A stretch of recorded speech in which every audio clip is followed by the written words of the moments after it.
Engineering ಗಣಿತ 2 ಇದರ ಉಪನ್ಯಾಸಗಳಿಗೆ ಮರಳಿ ಸ್ವಾಗತ. ಇದು ವೆಕ್ಟರ್ ಕ್ಯಾಲ್ಕುಲಸ್ ವಿಷಯದ ಮೇಲಿನ ಮಾಡ್ಯೂಲ್ ಸಂಖ್ಯೆ 1 ಮತ್ತು ಇದು ಗ್ರೀನ್ಸ್ ಥಿಯರಂ ಬಗ್ಗೆ ಇರುವ 6ನೇ ಉಪನ್ಯಾಸ. ಈ ದಿನ ನಾವು ಗ್ರೀನ್ಸ್ ಥಿಯರಂ ನ ವಿಷಯವನ್ನು ಚರ್ಚಿಸಲಿದ್ದೇವೆ. ಮೂಲತಃ ಈ ಪ್ರಮೇಯವು ಡಬಲ್ ಇಂಟೆಗ್ರಲ್ ಮತ್ತು ಲೈನ್ ಇಂಟೆಗ್ರಲ್ ಗಳ ನಡುವಿನ ರೂಪಾಂತರದ ಬಗ್ಗೆ ತಿಳಿಸುತ್ತದೆ. ಹಿಂದಿನ ಉಪನ್ಯಾಸದಲ್ಲಿ ನಾವು ಈಗಾಗಲೇ ಲೈನ್ ಇಂಟೆಗ್ರಲ್ ಅಥವಾ ಕರ್ವ್ ಇಂಟೆಗ್ರಲ್ ಗಳ ಬಗ್ಗೆ ಚರ್ಚಿಸಿದ್ದೇವೆ. ಈಗ ಪ್ರಮೇಯದ ವಿಷಯಕ್ಕೆ ಹಿಂದಿರುಗಿ ಅದರ ನಿರೂಪಣೆಯನ್ನು ಪರಿಶೀಲಿಸೋಣ. R2 ನಲ್ಲಿ R ಒಂದು ಪ್ರದೇಶವಾಗಿರಲಿ. ಇಲ್ಲಿ ನಾವು 2 ಆಯಾಮಗಳ ಸಮತಲ ಅಂದರೆ ಪ್ಲೇನ್ ನ ಪ್ರದೇಶದ ವಿಷಯ ಮಾತನಾಡುತ್ತಿದ್ದೇವೆ. ಅದರ ಸೀಮಾರೇಖೆ ಅಂದರೆ ಬೌಂಡರಿಯು ಒಂದು ಸಿಂಪಲ್ ಕ್ಲೋಸ್ಡ್ ಕರ್ವ್ ಆಗಿದೆ. ಅಂದರೆ R2 ನಲ್ಲಿ R ಒಂದು ಪ್ರದೇಶ ಅಂದರೆ ಅದರ ಬೌಂಡರಿ ಅಂದರೆ ಸೀಮಾರೇಖೆಯು ಒಂದು ಸಿಂಪಲ್ ಕ್ಲೋಸ್ಡ್ ಕರ್ವ್ ಆಗಿದೆ. ಅಂದರೆ ಕರ್ವ್ ತನ್ನನ್ನು ತಾನೇ ಛೇದಿಸುವುದಿಲ್ಲ ಎಂದು ಇದರ ಅರ್ಥ. ಇದರ ಬಗ್ಗೆ ನಾವು ಹಿಂದಿನ ಉಪನ್ಯಾಸದಲ್ಲಿ ಈಗಾಗಲೇ ಚರ್ಚಿಸಿದ್ದೇವೆ. ಪೀಸ್ ವೈಸ್ ಸ್ಮೂತ್ ಎಂದರೇನು? ಈ ಪದವನ್ನು ನಾವು ಈಗಾಗಲೇ ಚರ್ಚಿಸಿದ್ದೇವೆ. ಇಲ್ಲಿ ಅಪ್ರದಕ್ಷಿಣಾಕಾರವಾಗಿ ಅಭಿಮುಖವಾದ ಓರಿಯೆಂಟೆಡ್ ಕೌಂಟರ್ ಕ್ಲಾಕ್ ವೈಸ್ ಎನ್ನುವ ಇನ್ನೊಂದು ಪದವಿದೆ. ನಾವು ಈ ಕರ್ವ್ ನ ಮೇಲೆ ಚಲಿಸಿದ್ದೇವೆ ಎಂದು ಇದರ ಅರ್ಥ. ಉದಾಹರಣೆಗೆ ನಾವು ಈ ದಿಕ್ಕಿನಲ್ಲಿ ಚಲಿಸುತ್ತಿದ್ದೇವೆ. ಆಗ ಪ್ರದೇಶ R ಸದಾ ಚಲಿಸುವ ದಿಕ್ಕಿನ ಎಡಗಡೆಗೆ ಇರುತ್ತದೆ. ನೀವು ಈ ದಿಕ್ಕಿನಲ್ಲಿ ಚಲಿಸಿದರೆ ಪ್ರದೇಶವು ಯಾವಾಗಲೂ ಎಡಗಡೆಗೆ ಇರುತ್ತದೆ. ಇದನ್ನು ನಾವು ಧನಾತ್ಮಕವಾಗಿ ಅಭಿಮುಖವಾಗಿರುವುದು ಅಂದರೆ ಪಾಸಿಟಿವ್ಲಿ ಓರಿಯೆಂಟೆಡ್ ಅಥವಾ ಓರಿಯೆಂಟೆಡ್ ಕೌಂಟರ್ ಕ್ಲಾಕ್ ವೈಸ್ ಎಂದು ಕರೆಯುತ್ತೇವೆ.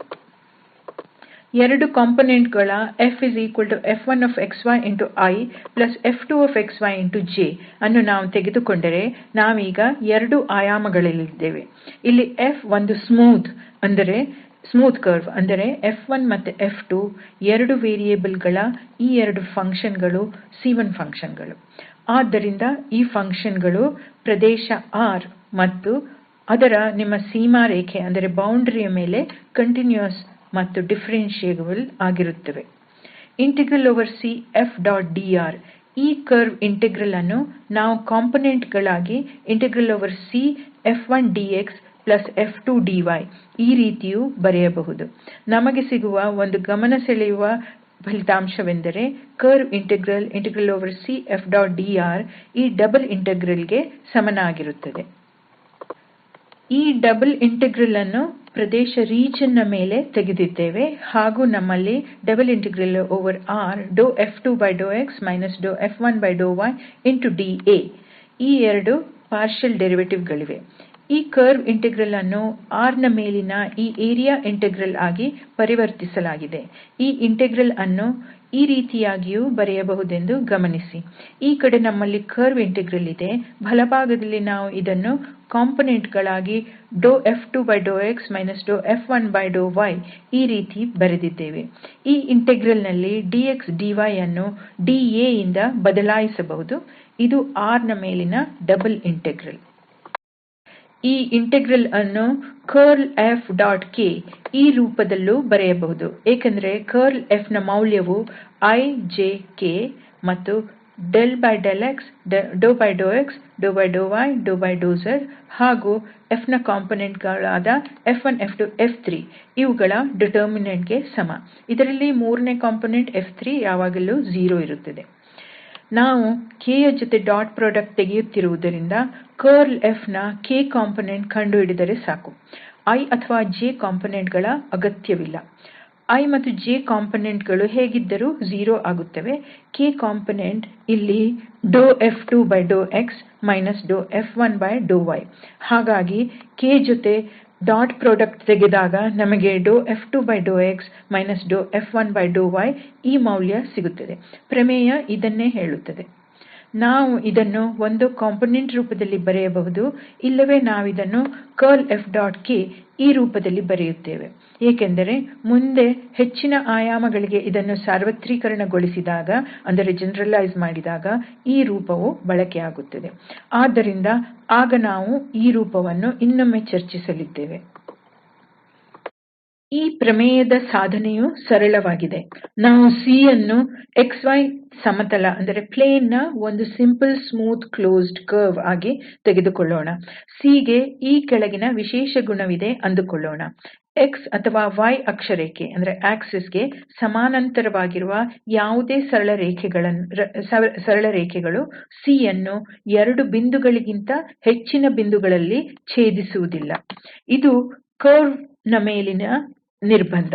ನಾವು ಈ ಸಿಂಪಲ್ ಕ್ಲೋಸ್ಡ್ ಕರ್ವ್ ಅನ್ನು ತೆಗೆದುಕೊಂಡಿದ್ದೇವೆ. x ಅಕ್ಷರೇಖೆ ಗೆ ಸಮಾನಾಂತರವಾಗಿ ಈ ಸರಳ ರೇಖೆಗಳನ್ನು ಮತ್ತು y ಅಕ್ಷರೇಖೆ ಗೆ ಸಮಾನಾಂತರವಾಗಿ ಈ ಸರಳ ರೇಖೆಗಳನ್ನು ಎಳೆದರೆ ಈ ರೇಖೆಗಳು ರೇಖಾಚಿತ್ರವನ್ನು 2ಕ್ಕಿಂತ ಹೆಚ್ಚಿನ ಬಿಂದುಗಳಲ್ಲಿ ಛೇದಿಸುವುದಿಲ್ಲ. ಉದಾಹರಣೆಗೆ ನೀವು ಈ ರೇಖೆಯನ್ನು ಎಳೆದರೆ ಅದು C ಯನ್ನು 2 ಬಿಂದುಗಳಲ್ಲಿ ಛೇದಿಸುತ್ತದೆ ಹಾಗೂ ಈ ದಿಕ್ಕಿನಲ್ಲಿ 2ಕ್ಕಿಂತ ಹೆಚ್ಚು ಬಿಂದುಗಳಲ್ಲಿ ಛೇದಿಸುವುದಿಲ್ಲ. ಈಗ ನಾವು ಈ ಕರ್ವ್ ಅನ್ನು 2 ಕರ್ವ್ ಗಳಾಗಿ ಭಾವಿಸುತ್ತೇವೆ. ಇಲ್ಲಿ ಸಂಪೂರ್ಣವಾದ ಕರ್ವ್ ಇದೆ. ಇದು xa ಮತ್ತು xb ಈ 2 ರೇಖೆಗಳ ನಡುವೆ ಇದೆ. ಈಗ ನಾವೇನು ಮಾಡುತ್ತಿದ್ದೇವೆ? ನಾವು ಇದನ್ನು yg1 ಈ ಕರ್ವ್ ಅನ್ನು C1 ಎಂದು ಕರೆಯೋಣ. xa ಇಂದ xb ವರೆಗೆ ಇರುವ ಈ ಕರ್ವ್ C1 ಅನ್ನು yg1 ಈ ಸಮೀಕರಣದಿಂದ ಸೂಚಿಸಲಾಗಿದೆ. ಹಾಗೂ ಈ ಆರಂಭಿಕ ಬಿಂದು B ನಿಂದ ಪ್ರಾರಂಭಿಸಿ ಇದರ ಜೊತೆಯೇ ಈ ಬಿಂದು A ವರೆಗೂ ಹೋಗುವ ಇನ್ನೊಂದು ಕರ್ವ್ ಅನ್ನು C2 ಎಂದು ಕರೆಯುತ್ತೇವೆ. C2 ನ ಸಮೀಕರಣ yg2 ಎಂದು ಅಂದುಕೊಳ್ಳೋಣ. g2 ಗೆ x ಇಲ್ಲಿ b ಮತ್ತು a ಯ ಮಧ್ಯ ಬದಲಾಗುತ್ತದೆ. ಇದನ್ನೇ ಇಲ್ಲಿ ಕೊಡಲಾಗಿದೆ. ಇಲ್ಲಿ ಕೊಟ್ಟಿರುವ simple closed curve C 2 curve ಗಳ ಸಂಯೋಗ ಆಗಿದೆ.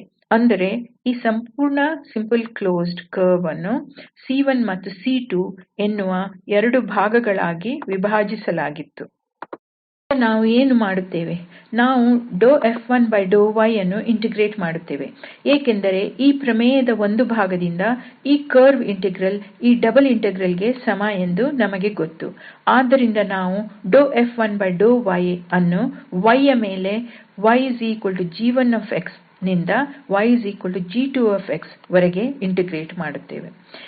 ನಾವು ಇದನ್ನು y ಯ ಈ ದಿಕ್ಕಿನಲ್ಲಿ ಮಾಡುತ್ತಿದ್ದೇವೆ ಹಾಗೂ ಲಿಮಿಟ್ ಗಳು ಈ ಕರ್ವ್ ನಿಂದ ಈ ಕರ್ವ್ ವರೆಗೆ ಇರುತ್ತವೆ.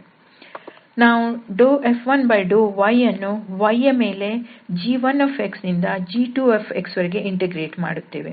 ಇದು y ಸಂಬಂಧಿತ ಡರಿವೇಟಿವ್ ಆಗಿದೆ ಹಾಗೂ ನಾವು y ಯ ಮೇಲೆ ಇಂಟಿಗ್ರೇಟ್ ಮಾಡುತ್ತಿದ್ದೇವೆ.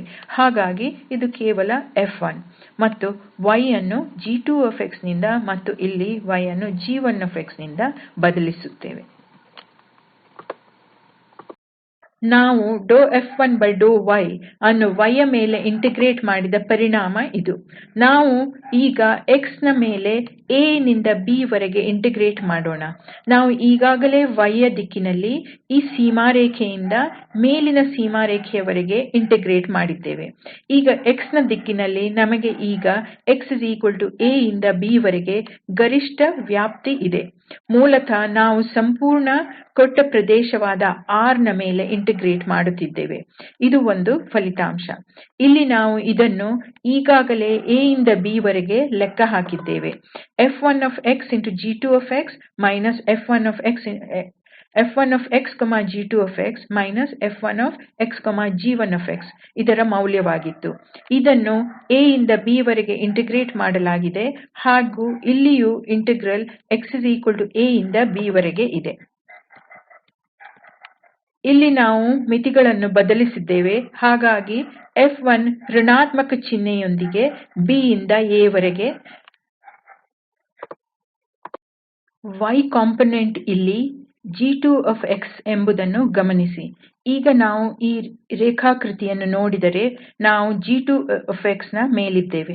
ಇಲ್ಲಿ xb ಇಂದ ಈ ದಿಕ್ಕಿನಲ್ಲಿ xa ವರೆಗೆ ಹೋಗುತ್ತಿದ್ದೇವೆ. y ಅನ್ನು ಈಗಾಗಲೇ g2 ನಿಂದ ಬದಲಿಸಿದ್ದೇವೆ. ಅಂದರೆ ನಾವು ಕರ್ವ್ C2 ನ ಮೇಲೆ ಇಂಟಿಗ್ರೇಟ್ ಮಾಡುತ್ತಿದ್ದೇವೆ. ಆದ್ದರಿಂದ ಇದು ಕರ್ವ್ C2 ನ ಮೇಲಿನ ಇಂಟೆಗ್ರಲ್. ಅದೇ ರೀತಿ ಇಲ್ಲಿ y ಅನ್ನು g1 ನಿಂದ ಬದಲಾಯಿಸಲಾಗಿದೆ ಎಂಬುದನ್ನು ನೀವು ಗಮನಿಸಬಹುದು. ಹಾಗಾಗಿ ಇಲ್ಲಿ ನಾವು ಕರ್ವ್ C1 ನ ಮೇಲೆ ಇಂಟಿಗ್ರೇಟ್ ಮಾಡುತ್ತಿದ್ದೇವೆ. ಆದ್ದರಿಂದ ಇದು C2 ಮೇಲಿನ ಇಂಟೆಗ್ರಲ್ ಹಾಗೂ ಇದು ಕರ್ವ್ C1 ಮೇಲಿನ ಇಂಟೆಗ್ರಲ್. ನಾವು ಇವುಗಳನ್ನು ಸೇರಿಸಬಹುದು. ಅಂದರೆ ಇದು C2 F1dx ಮತ್ತು ಇದು C1 F1dx. ಋಣಾತ್ಮಕ ಚಿಹ್ನೆಯೊಂದಿಗೆ ಮತ್ತು ಸಾಮಾನ್ಯವಾದುದನ್ನು ಹೊರಗೆ ತೆಗೆದರೆ ಇವೆರಡನ್ನು ಕೂಡಿಸಿ F1 ಅನ್ನು ನಾವು ಈ ಕರ್ವ್ ನ ಮೇಲೆ x ಗೆ ಸಂಬಂಧಿಸಿದಂತೆ ಇಂಟಿಗ್ರೇಟ್ ಮಾಡುತ್ತಿದ್ದೇವೆ. ಇದು ಏರಿಯಾ ಇಂಟೆಗ್ರಲ್ ನ ಫಲಿತಾಂಶ. ಈ ಏರಿಯಾ ಇಂಟೆಗ್ರಲ್ ಸಂಪೂರ್ಣ R ಪ್ರದೇಶದ ಮೇಲಿದೆ ಹಾಗೂ ಫಲಿತಾಂಶವು F1dxC ಆಗಿದೆ. ಇನ್ನೊಂದು ಟರ್ಮ್ F1∂y ಕೂಡ ನಮ್ಮಲ್ಲಿತ್ತು. ಹಾಗಾಗಿ ನಾವು ಇದನ್ನು ಇನ್ನೊಮ್ಮೆ ಪುನರಾವರ್ತಿಸುತ್ತೇವೆ. ಮೊದಲು ನಮಗೆ C F1dx ಸಿಕ್ಕಿತ್ತು ಹಾಗೂ ಏರಿಯಾ ಇಂಟೆಗ್ರಲ್ R F1∂ydA. ಅದೇ ರೀತಿಯ ಹಂತಗಳನ್ನು F2∂y ಗೆ ಪುನರಾವರ್ತಿಸುತ್ತೇವೆ ಹಾಗೂ ಮೊದಲು ನಾವು x ನ ಮೇಲೆ ನಂತರ y ಯ ಮೇಲೆ ಇಂಟಿಗ್ರೇಟ್ ಮಾಡುತ್ತೇವೆ. ಈಗ ನಾವು ಅದೇ ರೇಖಾಕೃತಿಯನ್ನು ಪರಿಗಣಿಸೋಣ, ಆದರೆ ಈಗ ನಾವು y ದಿಕ್ಕಿನಲ್ಲಿ ಸ್ಥಿರಗೊಳಿಸೋಣ. ಈ ಮಿತಿಗಳು c ಮತ್ತು d ಹಾಗೂ ನಮ್ಮಲ್ಲಿ ಈಗ h1 ಮತ್ತು h2 ಈ ಎರಡು ಕರ್ವ್ ಗಳಿವೆ. ಇಲ್ಲಿ h1 ಇದೆ ಹಾಗೂ ಇಲ್ಲಿ h2 ಇದೆ. x h2 ಗೆ ಸಮನಾಗಿದೆ. ಕರ್ವ್ C1' ನ ಸಮೀಕರಣ xh1 ಹಾಗೂ ಇದು ನಮ್ಮ C1' ಕರ್ವ್. ಇಲ್ಲಿ y ಯು c ಮತ್ತು d ಗಳ ಮಧ್ಯೆ ಬದಲಾಗುತ್ತದೆ. ಹಾಗಾಗಿ y ಯು c ಗಿಂತ ದೊಡ್ಡದು ಮತ್ತು d ಗಿಂತ ಚಿಕ್ಕದಾಗಿದೆ. ಅದೇ ರೀತಿ ಇಲ್ಲಿಯೂ ಕರ್ವ್ C2' ಗೂ ಕೂಡ y ಯು c ಮತ್ತು d ಗಳ ಮಧ್ಯೆ ಬದಲಾಗುತ್ತದೆ. ಆದರೆ ಈ ಕರ್ವ್ c ಇಂದ d ವರೆಗೆ ಹೋಗುತ್ತಿದ್ದರೆ ಇನ್ನೊಂದು ಕರ್ವ್ d ಇಂದ c ವರೆಗೆ ಹೋಗುತ್ತದೆ. ಈಗ ನಾವು F2∂x ಅನ್ನು ಮೊದಲು x ನ ಮೇಲೆ ನಂತರ y ಯ ಮೇಲೆ ಇಂಟಿಗ್ರೇಟ್ ಮಾಡುತ್ತೇವೆ. ನಮ್ಮಲ್ಲಿ ಈಗ F2∂x ಇದೆ. ನಾವು ಇದನ್ನು x ನ ಮೇಲೆ ಇಂಟಿಗ್ರೇಟ್ ಮಾಡುತ್ತೇವೆ. ಇಲ್ಲಿ F2 ಇದೆ ಮತ್ತು x ಗೆ ಇರುವ ಮೇಲಿನ ಮಿತಿಯು h2 ಹಾಗೂ ಕೆಳಗಿನ ಮಿತಿ h1 ಆಗಿವೆ. ಆದ್ದರಿಂದ ಮೊದಲಿನ ರೀತಿಯ ಸನ್ನಿವೇಶವೇ ಇದೆ. ಈಗ ನಾವು y ಯ ಮೇಲೆ c ಇಂದ d ವರೆಗೆ ಇಂಟಿಗ್ರೇಟ್ ಮಾಡೋಣ. c ಇಂದ d ವರೆಗೆ ಇಂಟಿಗ್ರೇಷನ್ ಮಾಡಿದಾಗ ಸಿಗುವ ಪದವಿನ್ಯಾಸ ಇದು. ನಮಗೆ h2 ನಲ್ಲಿ ಮತ್ತು ಇಲ್ಲಿ h1 ನಲ್ಲಿ F2 ನ ಮೌಲ್ಯ ಸಿಗುತ್ತದೆ. ಅಂದರೆ x ಕಾಂಪೊನೆಂಟ್ ಅನ್ನು h2 ನಿಂದ ಹಾಗೂ h1 ನಿಂದ ಬದಲಾಯಿಸಲಾಗಿದೆ. ಇದನ್ನು h2 ನಿಂದ ಬದಲಾಯಿಸಲಾಗಿದೆ ಹಾಗೂ ಈ ಕರ್ವ್ C2' ನ ಮೇಲೆ c ಇಂದ d ವರೆಗೆ ಚಲಿಸುತ್ತಿದ್ದೇವೆ. ಹಾಗೂ ಇಲ್ಲಿ ಸನ್ನಿವೇಶವು ಸ್ವಲ್ಪ ಭಿನ್ನವಾಗಿದೆ. ಇಲ್ಲಿ x ಕಾಂಪೊನೆಂಟ್ ಅನ್ನು h1 ನಿಂದ ಬದಲಾಯಿಸಿದ್ದೇವೆ. ನಂತರ ನಾವು ಇದನ್ನು y ಯ ಮೇಲೆ c ಇಂದ d ವರೆಗೆ ಇಂಟಿಗ್ರೇಟ್ ಮಾಡುತ್ತಿದ್ದೇವೆ. ಇದನ್ನು ಈಗ ಧನಾತ್ಮಕ ಚಿಹ್ನೆಯಾಗಿ ಹಾಗೂ ಇದನ್ನು d ಇಂದ c ವರೆಗೆ ಬದಲಾಯಿಸಬಹುದು. ಆದ್ದರಿಂದ ಕರ್ವ್ C2' ಗೆ c ಇಂದ d ವರೆಗೆ ಹಾಗೂ C1' ಗೆ d ಇಂದ c ವರೆಗೆ ಮಿತಿಗಳಿವೆ. ಆದ್ದರಿಂದ ಈಗ C1' ಮತ್ತು C2' ನ ಮೇಲೆ ನಮಗೆ ಒಂದು ಕ್ಲೋಸ್ಡ್ ಕರ್ವ್ ದೊರೆಯುತ್ತದೆ. ಮೊದಲು c ಇಂದ d ವರೆಗೆ ನಂತರ d ಇಂದ c ವರೆಗೆ. ಈ ಎರಡು ಇಂಟೆಗ್ರಲ್ ಗಳು ಒಟ್ಟಾಗಿ ಸಂಪೂರ್ಣ ಕ್ಲೋಸ್ಡ್ ಕರ್ವ್ ನ ಮೇಲೆ F2 ನ y ಮೇಲಿನ ಇಂಟಿಗ್ರೇಷನ್ ಅನ್ನು ನೀಡುತ್ತದೆ. ಆದ್ದರಿಂದ ನಾವು CF2dy ∬RF2∂xdA ಎಂದು ತೀರ್ಮಾನಿಸುತ್ತೇವೆ. ಈಗ ನಾವು ಹಿಂದಿನ ಸ್ಲೈಡ್ ನಲ್ಲಿ ಪಡೆದ ಫಲಿತಾಂಶದ ಜೊತೆಗೆ ಇದನ್ನೂ ಸೇರಿಸೋಣ. ಈಗ ನಮ್ಮಲ್ಲಿ ಈ ಎರಡು ಫಲಿತಾಂಶಗಳಿವೆ.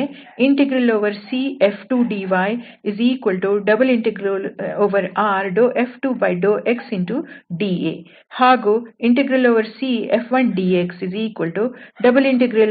∬R F1∂ydA. ಇವೆರಡನ್ನು ಕೂಡಿಸಿದರೆ ನಮಗೆ F1dxF2dy ಬರುತ್ತದೆ. ಇದು ಕರ್ವ್ ಇಂಟೆಗ್ರಲ್ F⋅dr. ಇದರ ಬಲಗಡೆಯ ಭಾಗದಲ್ಲಿ ದತ್ತ ಪ್ರದೇಶ R ನ ಮೇಲೆ F2∂x F1∂y ಇದನ್ನು ಇಂಟಿಗ್ರೇಟ್ ಮಾಡಲಾಗಿದೆ. ಆದ್ದರಿಂದ ಇದು ಗ್ರೀನ್ಸ್ ಥಿಯರಂ. ಗ್ರೀನ್ಸ್ ಥಿಯರಂ ನ ಹೇಳಿಕೆ ಈ ರೀತಿ ಇದೆ. F.dr ಇದರ ಕ್ಲೋಸ್ಡ್ ಇಂಟೆಗ್ರಲ್ ಅಥವಾ ಕರ್ವ್ ಇಂಟೆಗ್ರಲ್ ಕರ್ವ್ C ಇಂದ ಸುತ್ತುವರಿಯಲ್ಪಟ್ಟ ಈ ಪ್ರದೇಶದ ಅಂದರೆ ಪ್ರದೇಶ R ನ ಮೇಲಿನ ಏರಿಯಾ ಇಂಟೆಗ್ರಲ್ ಗೆ ಸಮ. ಆದ್ದರಿಂದ ಈ ಪ್ರಮೇಯದ ಪ್ರಕಾರ ಕರ್ವ್ ನ ಮೇಲೆ ಇಂಟಿಗ್ರೇಟ್ ಮಾಡುವ ಬದಲಾಗಿ ಈ ಪ್ರದೇಶ R ನ ಮೇಲೆ ಇಂಟಿಗ್ರೇಟ್ ಮಾಡುವುದಕ್ಕೆ ಸಮಾನಾರ್ಥಕವಾಗಿದೆ. ಆದರೆ ಇಲ್ಲಿ ಇಂಟೆಗ್ರಾಂಡ್ ಬದಲಾಗಿ F2∂x F1∂y ಆಗುತ್ತದೆ. ಇಲ್ಲಿ ನಾವು ಕೆಲವು ಉದಾಹರಣೆಗಳನ್ನು ನೋಡೋಣ. ಮೊದಲನೆಯದಾಗಿ fxyx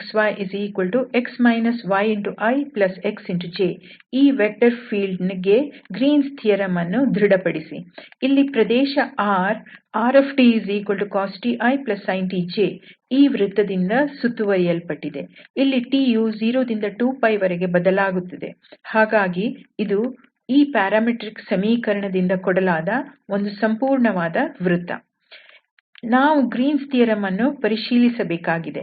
ಅಂದರೆ ನಾವು ಏರಿಯಾ ಇಂಟೆಗ್ರಲ್ ಅನ್ನು ಅಥವಾ ಲೈನ್ ಇಂಟೆಗ್ರಲ್ ಅನ್ನು ಮೊದಲು ಲೆಕ್ಕ ಹಾಕಿ ಆಮೇಲೆ ಉಳಿದುದನ್ನು ಕಂಡುಹಿಡಿದು ಎರಡೂ ಸಮನಾಗಿವೆಯೇ ಎಂದು ನೋಡಬೇಕು. ಇಲ್ಲಿ F1 fxy ನ ಮೊದಲನೇ ಕಾಂಪೊನೆಂಟ್ x y ಆಗಿದೆ. ಗ್ರೀನ್ಸ್ ಥಿಯರಂ ನಲ್ಲಿ ನಾವು F2∂x F1∂y ಈ ಮೌಲ್ಯವನ್ನು ಕಂಡುಹಿಡಿಯಬೇಕು. ಇಲ್ಲಿ y ಇರುವುದರಿಂದ ನಮಗೆ F1∂y 1 ದೊರೆಯುತ್ತದೆ. ಹಾಗೂ F2 ನ ಮೌಲ್ಯವು x. ಆದ್ದರಿಂದ F2∂x 1. ಮೊದಲು ಏರಿಯಾ ಇಂಟೆಗ್ರಲ್ ಅನ್ನು ಪರಿಗಣಿಸಿದರೆ ಅಲ್ಲಿ F2∂x F1∂y ಇದು ಇಂಟೆಗ್ರಾಂಡ್. ಇಲ್ಲಿ ನಮಗೆ 1 1 2 ಸಿಗುತ್ತದೆ. ಹಾಗಾಗಿ ಇಲ್ಲಿ ಪ್ರದೇಶ R ನ ಮೇಲೆ 2 ಮತ್ತು ಈ dx dy ಇವೆ. ಇದು 0 ದಲ್ಲಿ ಕೇಂದ್ರಿತವಾದ ತ್ರಿಜ್ಯದ ಮೌಲ್ಯ 1 ಇರುವ ವೃತ್ತ. ಇದರ ತ್ರಿಜ್ಯ 1 ಆಗಿರುವುದರಿಂದ ಈ ವೃತ್ತದ ವಿಸ್ತೀರ್ಣವು r2 ಅಂದರೆ ಆಗಿರುತ್ತದೆ. ಆದ್ದರಿಂದ ಏರಿಯಾ ಇಂಟೆಗ್ರಲ್ ಅಥವಾ ಡಬಲ್ ಇಂಟೆಗ್ರಲ್ ನ ಮೌಲ್ಯ 2π ಆಗುತ್ತದೆ. ಈಗ ನಾವು F.dr ಇದರ ಮೌಲ್ಯವನ್ನು ಪಡೆಯೋಣ. ಇದನ್ನು ನಾವು ಹಿಂದಿನ ಉಪನ್ಯಾಸದಲ್ಲಿ ಕಲಿತಿದ್ದೇವೆ. ಇಲ್ಲಿ fxyx yixj ಹಾಗಾಗಿ xcos t ಮತ್ತು ysin t. ಇಲ್ಲಿ ಇನ್ನೊಮ್ಮೆ xcos t ಹಾಗೂ ನಾವು drdt ಯನ್ನು ಕಂಡುಹಿಡಿಯಬೇಕು. cos t ಯ ಡರಿವೆಟಿವ್ sin t ಹಾಗೂ sin t ಯ ಡರಿವೆಟಿವ್ cos t. ಹಾಗಾಗಿ ಇಲ್ಲಿ cos t j. ಆದ್ದರಿಂದ ಇದು sin t i cos t j. ಇದು drdt. ಈ f ಅನ್ನು ನಾವು ಈಗಾಗಲೇ ಪ್ಯಾರಾಮೆಟ್ರಿಕ್ ರೂಪದಲ್ಲಿ ಬರೆದಿದ್ದೇವೆ. drdt ಜೊತೆ ಡಾಟ್ ಪ್ರಾಡಕ್ಟ್ ತೆಗೆದು ಆಮೇಲೆ ಅದನ್ನು dt ಯ ಮೇಲೆ ಇಂಟಿಗ್ರೇಟ್ ಮಾಡಬೇಕು. ಈ ಡಾಟ್ ಪ್ರಾಡಕ್ಟ್ ನ ಮೌಲ್ಯ cos t sin t sin2t cos2t. ಇದು cos t sin t sin2t cos2t ಮತ್ತು ಇದರ ಮೌಲ್ಯ 1. ಈ 1 ಅನ್ನು ಇಂಟಿಗ್ರೇಟ್ ಮಾಡಿದಾಗ ನಮಗೆ 2π ಸಿಗುತ್ತದೆ. ಹಾಗೂ ಇಲ್ಲಿ ½ ಇದರಿಂದ 2 sin t cos t ಸಿಗುತ್ತದೆ. ಇಲ್ಲಿ ನಾವು 2 ರಿಂದ ಭಾಗಿಸಿ ಗುಣಿಸಿದ್ದೇವೆ. ಹಾಗಾಗಿ ಈ 2 sin t cos t sin 2t ಆಗುತ್ತದೆ ಮತ್ತು 1 ಅನ್ನು ಇಂಟಿಗ್ರೇಟ್ ಮಾಡಿದಾಗ ನಮಗೆ 2π ಸಿಗುತ್ತದೆ. ಹಾಗೂ ಇಲ್ಲಿ ಋಣಾತ್ಮಕ ಚಿಹ್ನೆ ಇದೆ. sin 2t ಯನ್ನು ಇಂಟಿಗ್ರೇಟ್ ಮಾಡಿದಾಗ cos 2t2 ಸಿಗುತ್ತದೆ. ಇದು ಮೇಲಿನ ಮತ್ತು ಕೆಳಗಿನ ಮಿತಿಗಳಲ್ಲಿ 0 ಮೌಲ್ಯವನ್ನು ಕೊಡುತ್ತದೆ. ಆದ್ದರಿಂದ ನಮ್ಮ ಉತ್ತರ ಕೇವಲ 2π. ಇದು ಕರ್ವ್ ಇಂಟೆಗ್ರಲ್ 2π ಮೌಲ್ಯವನ್ನೇ ಕೊಟ್ಟಿತ್ತು. ಇಲ್ಲಿ ಏರಿಯಾ ಇಂಟೆಗ್ರಲ್ 2π ಮೌಲ್ಯವನ್ನು ಕೊಟ್ಟಿದೆ. ಕೆಲವೊಮ್ಮೆ ಈ ಪ್ರಮೇಯವು ಬಹಳ ಉಪಯುಕ್ತವಾಗುತ್ತದೆ. ಏಕೆಂದರೆ ಕೆಲವು ಸಂದರ್ಭಗಳಲ್ಲಿ ಕರ್ವ್ ಇಂಟೆಗ್ರಲ್ ಅನ್ನು ಲೆಕ್ಕ ಹಾಕುವುದು ಸುಲಭವಾದರೆ ಇನ್ನು ಕೆಲವು ಸಂದರ್ಭಗಳಲ್ಲಿ ಏರಿಯಾ ಇಂಟೆಗ್ರಲ್ ಅನ್ನು ಲೆಕ್ಕ ಹಾಕುವುದು ಸುಲಭವಾಗುತ್ತದೆ. ಪದೇ ಪದೇ ನಾವು ಇದನ್ನು ಗಮನಿಸಲಿದ್ದೇವೆ. ಅದಕ್ಕೆ ಅನುಗುಣವಾಗಿ ನಾವು ಒಂದು ಕರ್ವ್ ಇಂಟೆಗ್ರಲ್ ಅಥವಾ ಏರಿಯಾ ಇಂಟೆಗ್ರಲ್ ಅನ್ನು ನಿರ್ವಹಿಸಬಹುದು. ಈಗ ಇನ್ನೊಂದು ಉದಾಹರಣೆ. ಇಲ್ಲಿ ನಾವು ಈ ಇಂಟೆಗ್ರಲ್ ನ ಮೌಲ್ಯವನ್ನು ಕಂಡುಹಿಡಿಯುತ್ತೇವೆ. ಇದು ಒಂದು ಲೈನ್ ಇಂಟೆಗ್ರಲ್. ನಾವು ಗ್ರೀನ್ಸ್ ಥಿಯರಂ ಅನ್ನು ಅನ್ವಯಿಸುತ್ತೇವೆ. ಇಲ್ಲಿ C ಮೊದಲನೇ ಕ್ವಾಡ್ರಂಟ್ ನಲ್ಲಿರುವ ಒಂದು ಚೌಕ. ಈ ಚೌಕವು x1 y1 x ಅಕ್ಷರೇಖೆ ಮತ್ತು y ಅಕ್ಷರೇಖೆ ಈ ರೇಖೆಗಳಿಂದ ಮಾಡಲಾಗಿದೆ. ಈ ರೇಖೆ x1 ಹಾಗೂ ಇದು y1 ರೇಖೆಯಾಗಿರಲಿ.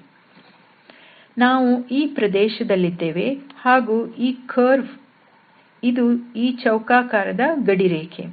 ಇದರ ಮೇಲೆ ಕರ್ವ್ ಇಂಟೆಗ್ರಲ್ ಅನ್ನು ಪಡೆಯಲು ನಾವು ಈ 4 ರೇಖೆಗಳ ಮೇಲೆ ಇಂಟೆಗ್ರಲ್ ಅನ್ನು ಕಂಡುಹಿಡಿಯಬೇಕು. ಸ್ವಾಭಾವಿಕವಾಗಿ ನಮಗೆ 4 ಬಾರಿ ಇಂಟಿಗ್ರೇಟ್ ಮಾಡಬೇಕಾಗುತ್ತದೆ. ಇದು ತುಂಬಾ ಅನಾನುಕೂಲವಾದ ಲೆಕ್ಕಾಚಾರ. ಆದ್ದರಿಂದ ನಾವು ಗ್ರೀನ್ಸ್ ಥಿಯರಂ ಅನ್ನು ಉಪಯೋಗಿಸುತ್ತಾ ಪ್ರದೇಶ R ನ ಮೇಲೆ ಇಂಟಿಗ್ರೇಟ್ ಮಾಡುತ್ತೇವೆ. ಗ್ರೀನ್ಸ್ ಥಿಯರಂ ನಿಂದ ಈ ಎರಡು ಇಂಟೆಗ್ರಲ್ ಗಳು ಸಮನಾಗಿರುತ್ತವೆ. F1dxF2dy ಇದರಿಂದ F1 ಗೆ ಋಣಾತ್ಮಕ ಚಿಹ್ನೆ ಇದೆ ಎಂದು ಕಾಣಬಹುದು. ಗ್ರೀನ್ಸ್ ಥಿಯರಂ ನಿಂದ ಇದು ಈ ಏರಿಯಾ ಇಂಟೆಗ್ರಲ್ ಗೆ ಸಮನಾಗಿರುತ್ತದೆ. ಇದರ ಮೌಲ್ಯವನ್ನು ನಾವು ಈ ಭಾಗಶಃ ವ್ಯುತ್ಪನ್ನ ಗಳಿಂದ ಸುಲಭವಾಗಿ ಪಡೆಯಬಹುದು. ಹಾಗಾಗಿ F2∂x ಇದರ ಮೌಲ್ಯವು y ಆಗುತ್ತದೆ. F1∂y ಇದರ ಮೌಲ್ಯವು 2y ಆಗುತ್ತದೆ ಹಾಗೂ ಅದು ಋಣಾತ್ಮಕ ಚಿಹ್ನೆಯೊಂದಿಗೆ ಬರುತ್ತದೆ. ಈಗಾಗಲೇ ಅಲ್ಲೊಂದು ಋಣಾತ್ಮಕ ಚಿಹ್ನೆ ಇದೆ ಹಾಗಾಗಿ ಅದು ಧನಾತ್ಮಕವಾಗುತ್ತದೆ. ಈ ಪ್ರದೇಶದ ಮೇಲೆ y2y ಅನ್ನು ಇಂಟಿಗ್ರೇಟ್ ಮಾಡಬೇಕಾಗಿದೆ. ಈ ಪ್ರದೇಶ R ನಲ್ಲಿ ಮಿತಿಗಳು 0 ದಿಂದ 1 ವರೆಗೆ ಹಾಗೂ 0 ದಿಂದ 1 ವರೆಗೆ ಇವೆ. ಇದು ಲೆಕ್ಕಹಾಕಲು ಅತಿ ಸರಳವಾಗಿದೆ. 3y ಯ ಇಂಟಿಗ್ರೇಷನ್ 3y22 ಹಾಗೂ ಮೇಲಿನ ಮಿತಿ 1 ಕೆಳಗಿನ ಮಿತಿ 0 ಹಾಗಾಗಿ ಇಲ್ಲಿ ಕೇವಲ 1 ಸಿಗುತ್ತದೆ.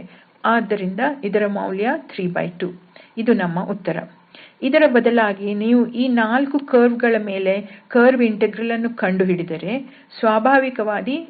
ಸ್ವಾಭಾವಿಕವಾಗಿ ಅದು ನಾವು ಮಾಡಿರುವ ಡಬಲ್ ಇಂಟೆಗ್ರಲ್ ನಷ್ಟು ಸರಳವಾಗಿರುವುದಿಲ್ಲ. ಇಲ್ಲಿ ಇನ್ನೊಂದು ಪ್ರಶ್ನೆ. ಇದರಲ್ಲಿ ಈ ಸಿಂಪಲ್ ಕ್ಲೋಸ್ಡ್ ಕರ್ವ್ ನಿಂದ ಸುತ್ತುವರಿಯಲ್ಪಟ್ಟ ಪ್ರದೇಶದ ವಿಸ್ತೀರ್ಣವನ್ನು ನಾವು ಕಂಡುಹಿಡಿಯುತ್ತೇವೆ. C ಯಾವುದೇ ಒಂದು ಸಿಂಪಲ್ ಕ್ಲೋಸ್ಡ್ ಕರ್ವ್ ಆಗಿರಲಿ, C ಯ ಒಳಗಿರುವ ಪ್ರದೇಶದ ವಿಸ್ತೀರ್ಣವು xdy y dx ಇದರ ಇಂಟೆಗ್ರಲ್ ಮತ್ತು ಈ ಸಂಖ್ಯೆ 12 ಈ ಮೌಲ್ಯ ಎಂದು ಸಾಧಿಸುತ್ತೇವೆ. ಗ್ರೀನ್ಸ್ ಥಿಯರಂ ನಿಂದ ಈ ಲೈನ್ ಇಂಟೆಗ್ರಲ್ ನಲ್ಲಿ ಇದು F2 ಹಾಗೂ ಋಣಾತ್ಮಕ ಚಿಹ್ನೆಯೊಂದಿಗೆ ಇದು F1.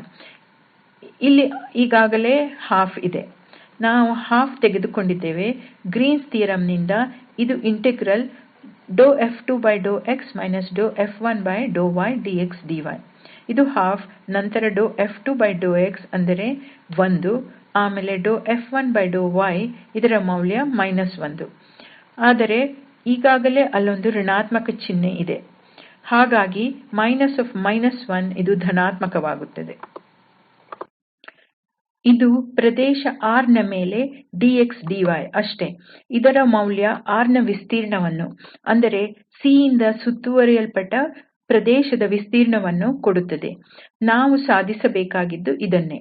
ಈ ವಿಸ್ತೀರ್ಣದ ಮೌಲ್ಯ ಇಲ್ಲಿ ಕೊಟ್ಟಿರುವ ಇಂಟೆಗ್ರಲ್ 12Cxdy y dx. ಆದ್ದರಿಂದ ವಿಸ್ತೀರ್ಣವನ್ನು ಈ ಲೈನ್ ಇಂಟೆಗ್ರಲ್ ನಿಂದ ಕಂಡುಹಿಡಿಯಬಹುದು. ನಾವು ಇದನ್ನು ಮುಂದಿನ ಉದಾಹರಣೆಯಿಂದ ಪ್ರಮಾಣೀಕರಿಸಲಿದ್ದೇವೆ. ಗ್ರೀನ್ಸ್ ಥಿಯರಂ ಅನ್ನು ಉಪಯೋಗಿಸಿ xa cos ybsin ಈ ಎಲ್ಲಿಪ್ಸ್ ನ ವಿಸ್ತೀರ್ಣವನ್ನು ಕಂಡುಹಿಡಿಯಿರಿ. ಇಲ್ಲಿ ನಾವು ಗ್ರೀನ್ಸ್ ಥಿಯರಂ ಅನ್ನು ಉಪಯೋಗಿಸಿ ಎಲ್ಲಿಪ್ಸ್ ನ ವಿಸ್ತೀರ್ಣವನ್ನು ಕಂಡುಹಿಡಿಯುತ್ತಿದ್ದೇವೆ. ಹಿಂದಿನ ಉದಾಹರಣೆಯಲ್ಲಿ ವಿಸ್ತೀರ್ಣವನ್ನು ನಮಗೆ ಕೊಟ್ಟಿರುವ ಎಲ್ಲಿಪ್ಸ್ ನ ಮೇಲೆ 12Cxdy y dx ಇದರಿಂದ ಲೆಕ್ಕ ಹಾಕಬಹುದು ಎಂದು ನೋಡಿದ್ದೇವೆ. ಇಲ್ಲಿರುವುದು ಇದು ನಮ್ಮ C. ನಾವು ಈಗ xdy y dx ಇದರ ಇಂಟೆಗ್ರಲ್ ಅನ್ನು ಕಂಡುಹಿಡಿಯೋಣ. ಈ ಲೈನ್ ಇಂಟೆಗ್ರಲ್ ಅನ್ನು ನೇರವಾಗಿ ಲೆಕ್ಕ ಹಾಕೋಣ. ಇಲ್ಲಿ xa cos ybsin ಹಾಗಾಗಿ xa cos ಮತ್ತು dy ಇದರಿಂದ ನಮಗೆ dybcos d ಎಂದು ಸಿಗುತ್ತದೆ. ನಂತರ y bsin ಹಾಗೂ dx ಅನ್ನು ಇದರಿಂದ ಪಡೆಯಬಹುದು. ನಮಗೆ a sin d ಸಿಗುತ್ತದೆ. ಈ ಇಂಟೆಗ್ರಲ್ ನ ಮೌಲ್ಯವನ್ನು ನಾವು ಪಡೆಯಬಹುದು. ಸಾಮಾನ್ಯ ಪದ ab ಯನ್ನು ಹೊರಗೆ ತೆಗೆದರೆ sin2 cos2 ಉಳಿಯುತ್ತದೆ. ಆದ್ದರಿಂದ ಈ ಮೌಲ್ಯವು 12ab 2π. ಆದರೆ 12 ಮತ್ತು 2 ಕ್ಯಾನ್ಸಲ್ ಆಗುತ್ತದೆ, ಹಾಗಾಗಿ ನಮಗೆ ab ದೊರೆಯುತ್ತದೆ. ಇದು xacos ybsin ಈ ಎಲ್ಲಿಪ್ಸ್ ನ ವಿಸ್ತೀರ್ಣದ ಪ್ರಮಾಣಿತ ಫಲಿತಾಂಶ. ಇದು ab. ಈಗ ನಾವು ಈ ಕರ್ವ್ ಇಂಟೆಗ್ರಲ್ ನ ಮೌಲ್ಯವನ್ನು ಕಂಡುಹಿಡಿಯೋಣ. ಇಲ್ಲಿ c ಯು x0 ದಿಂದ 1 ವರೆಗೆ ಇಲ್ಲಿ ಕೊಟ್ಟಿರುವ ಗಡಿರೇಖೆ. ಇಲ್ಲಿ y ಯು 2x2 ರಿಂದ 2x ನ ನಡುವೆ ಇರುತ್ತದೆ. ಇಲ್ಲಿಯ ಸಂದರ್ಭ ಹೀಗಿದೆ. ನಾವು y2x2 ಮತ್ತು y2x ಇವುಗಳ ಮಧ್ಯೆ ಇರುವ ಪ್ರದೇಶದ ವಿಸ್ತೀರ್ಣದ ವಿಷಯ ಮಾತನಾಡುತ್ತಿದ್ದೇವೆ. y2x ಇದು ಒಂದು ರೇಖೆ ಹಾಗೂ ಇವೆರಡರ ನಡುವಿನ ವಿಸ್ತೀರ್ಣ ನಮಗೆ ಬೇಕಾಗಿದೆ. ಕರ್ವ್ ಇಂಟೆಗ್ರಲ್ ಈ ಗಡಿರೇಖೆಯ ಮೇಲೆ ತೆಗೆಯಲಾಗಿದೆ. ಗ್ರೀನ್ಸ್ ಥಿಯರಂ ಅನ್ನು ಬಳಸಿ ನಾವು ಈ ಕರ್ವ್ ಇಂಟೆಗ್ರಲ್ ಅನ್ನು ಈ ಭಾಗಶಃ ಉತ್ಪನ್ನ ಅಂದರೆ ಭಾಗಶಃ ವ್ಯುತ್ಪನ್ನ ಗಳ ವ್ಯತ್ಯಾಸದ ಈ ಏರಿಯಾ ಇಂಟೆಗ್ರಲ್ ಆಗಿ ಪರಿವರ್ತಿಸಬಹುದು. ನಿಮ್ಮ F2 ಇಲ್ಲಿ 2xy ಎಂದು ಸುಲಭದಲ್ಲಿ ನೋಡಬಹುದು. x ಗೆ ಸಂಬಂಧಿತ F2 ನ ವ್ಯುತ್ಪನ್ನವು ಇಲ್ಲಿ 2y ಹಾಗೂ ಇಲ್ಲಿಂದ ನಮಗೆ F1 ಇಲ್ಲಿ 2y ಸಿಗುತ್ತದೆ. ಇಲ್ಲಿ 2y 2y dx dy ಇದೆ ಹಾಗೂ ಇದು ಕ್ಯಾನ್ಸಲ್ ಆಗುತ್ತದೆ. ಆದ್ದರಿಂದ ಈ ಕರ್ವ್ ಇಂಟೆಗ್ರಲ್ ಅಥವಾ ಕ್ಲೋಸ್ಡ್ ಲೈನ್ ಇಂಟೆಗ್ರಲ್ ನ ಮೌಲ್ಯ 0 ಆಗುತ್ತದೆ. ಇಲ್ಲಿ ಕೊಟ್ಟಿರುವ vector field x2y2dx 2xy dy. ಈ ಸ್ಕೇಲಾರ್ ಫಂಕ್ಷನ್ ನ ಗ್ರೇಡಿಯಂಟ್ ಎಂಬುದನ್ನು ನೆನಪಿಸಿಕೊಳ್ಳಿ. ಇದು ಒಂದು ಕನ್ಸರ್ವೇಟಿವ್ ವೆಕ್ಟರ್ ಫೀಲ್ಡ್ ಎಂದು ನಾವು ಈಗಾಗಲೇ ತಿಳಿದಿದ್ದೇವೆ. ನಾವು ಇಲ್ಲಿ ಒಂದು ನಿರ್ದಿಷ್ಟ ಕ್ಲೋಸ್ಡ್ ಪಾತ್ ಅನ್ನು ಪರಿಗಣಿಸಿದ್ದೇವೆ. ಆದರೆ ವೆಕ್ಟರ್ ಫೀಲ್ಡ್ ಕನ್ಸರ್ವೇಟಿವ್ ಆಗಿದ್ದಲ್ಲಿ ನಾವು ಗಮನಿಸಬೇಕಾದ ವಿಷಯವೆಂದರೆ ಬೇರೆ ಯಾವುದೇ ಕ್ಲೋಸ್ಡ್ ಪಾತ್ ಅನ್ನು ತೆಗೆದುಕೊಂಡರೂ ಆ ಮೌಲ್ಯ 0 ಆಗಿರುತ್ತದೆ. ಈ ಸಾಮಾನ್ಯ ವಿಷಯವನ್ನು ನಾವು ಹಿಂದೆಯೇ ತಿಳಿದುಕೊಂಡಿದ್ದೇವೆ. ಇಲ್ಲಿ ಆಗುತ್ತಿರುವುದು ಇಷ್ಟೇ. ಇದು ಕನ್ಸರ್ವೇಟಿವ್ ವೆಕ್ಟರ್ ಫೀಲ್ಡ್.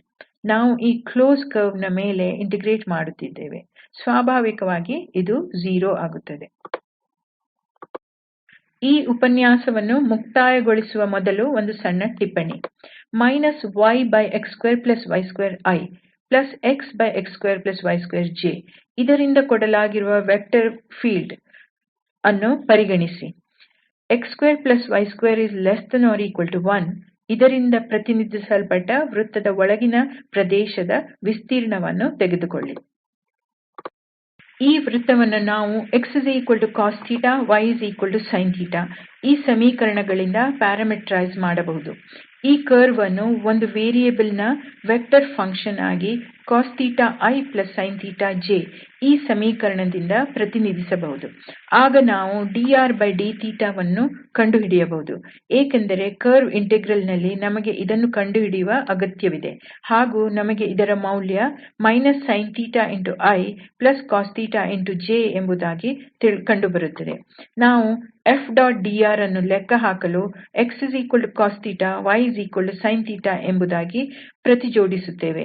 ಇಲ್ಲಿ y ಋಣಾತ್ಮಕ ಚಿಹ್ನೆಯೊಂದಿಗೆ sin ಹಾಗೂ x2y2 ನ ಮೌಲ್ಯ 1. ಈಗ ಡಾಟ್ ಪ್ರಾಡಕ್ಟ್ ತೆಗೆಯಬೇಕಾದರೆ ಮೊದಲನೇ ಕಾಂಪೊನೆಂಟ್ ನಲ್ಲಿ sin ಎರಡನೇ ಕಾಂಪೊನೆಂಟ್ ನಲ್ಲಿ ನಮಗೆ xcos ಸಿಗುತ್ತದೆ ಹಾಗೂ ಈ cos ವು drdθ ದಿಂದ ಸಿಗುತ್ತದೆ. ಈ ಇಂಟೆಗ್ರಲ್ ಅನ್ನು ಕಂಡುಹಿಡಿದರೆ ನಮಗೆ ಅದರ ಮೌಲ್ಯ 2π ಸಿಗುತ್ತದೆ.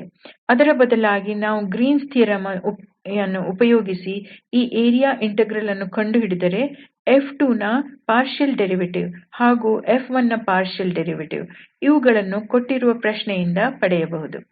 ನೀವು ಈ ಭಾಗಶಃ ವ್ಯುತ್ಪನ್ನ ಗಳನ್ನು ಲೆಕ್ಕ ಹಾಕಿದರೆ ಇದು 0 ಎಂದು ಗಮನಿಸಬಹುದು. ಏಕೆಂದರೆ ಇಲ್ಲಿ ನಮಗೆ x2y2 ದೊರೆಯುತ್ತದೆ ಹಾಗೂ ಇಲ್ಲಿ x2 y2 ಸಿಗುತ್ತದೆ. ಇವೆರಡು ಕ್ಯಾನ್ಸಲ್ ಆಗಿ 0 ಮೌಲ್ಯವು ದೊರೆಯುತ್ತದೆ. ಇಲ್ಲಿ ನಮಗೆ 2π ಸಿಕ್ಕಿದ್ದರೆ ಈ ಕರ್ವ್ ಇಂಟೆಗ್ರಲ್ ನಲ್ಲಿ ನಮಗೆ 0 ದೊರೆತಿದೆ. ಇಲ್ಲಿ ಇರುವ ಸಮಸ್ಯೆಯಾದರೂ ಏನು? ಗ್ರೀನ್ಸ್ ಥಿಯರಂ ಇಲ್ಲಿ ಏಕೆ ಅನ್ವಯಿಸುವುದಿಲ್ಲ? ಈ ಎರಡು ಮೌಲ್ಯಗಳು ಏಕೆ ಸಮನಾಗಿಲ್ಲ? ಇದರ ಕಾರಣವು ಸ್ಪಷ್ಟವಾಗಿದೆ. ಏಕೆಂದರೆ ಈ ವೃತ್ತದಿಂದ ಸುತ್ತುವರಿಯಲ್ಪಟ್ಟ ಈ ಪ್ರದೇಶ R ಅನ್ನು ಕೂಲಂಕುಷವಾಗಿ ನೋಡಿದರೆ ಇಲ್ಲಿ x2y20 ಎಂದು ಕೊಡಲಾಗಿದೆ.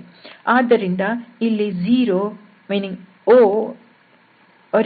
ಪ್ರದೇಶ R ನಲ್ಲಿ ಸೇರಿಲ್ಲ.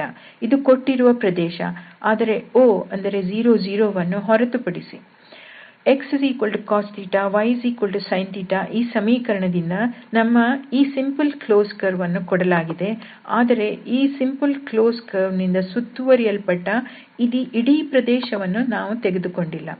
ಆದರೆ ಗ್ರೀನ್ಸ್ ಥಿಯರಂ ನ ಪ್ರಕಾರ ಕ್ಲೋಸ್ಡ್ ಕರ್ವ್ ನಿಂದ ಸುತ್ತುವರಿಯಲ್ಪಟ್ಟ ಸಂಪೂರ್ಣ ಪ್ರದೇಶ R ನ ಮೇಲೆ ಇಂಟಿಗ್ರೇಟ್ ಮಾಡಬೇಕು. ಆದರೆ ಈ ಒಂದು ಬಿಂದು 0 ಪ್ರದೇಶ R ನಲ್ಲಿ ಇಲ್ಲ. ಏಕೆಂದರೆ ಇದು 0 ದಲ್ಲಿ ವ್ಯಾಖ್ಯಾನಿಸಲಾಗಿಲ್ಲ. ಹಾಗಾಗಿ ಈ ಬಿಂದು ಈ ಪ್ರದೇಶದ ಭಾಗವಲ್ಲ. ಇಲ್ಲಿ ಗ್ರೀನ್ಸ್ ಥಿಯರಂ ಅನ್ವಯವಾಗುವುದಿಲ್ಲ. ಆದ್ದರಿಂದ ಗ್ರೀನ್ಸ್ ಥಿಯರಂ ನ ಉಲ್ಲಂಘನವಾಗಿಲ್ಲ. ಇಲ್ಲಿ ಗ್ರೀನ್ಸ್ ಥಿಯರಂ ಅನ್ವಯವಾಗುವುದಿಲ್ಲ ಅಷ್ಟೇ.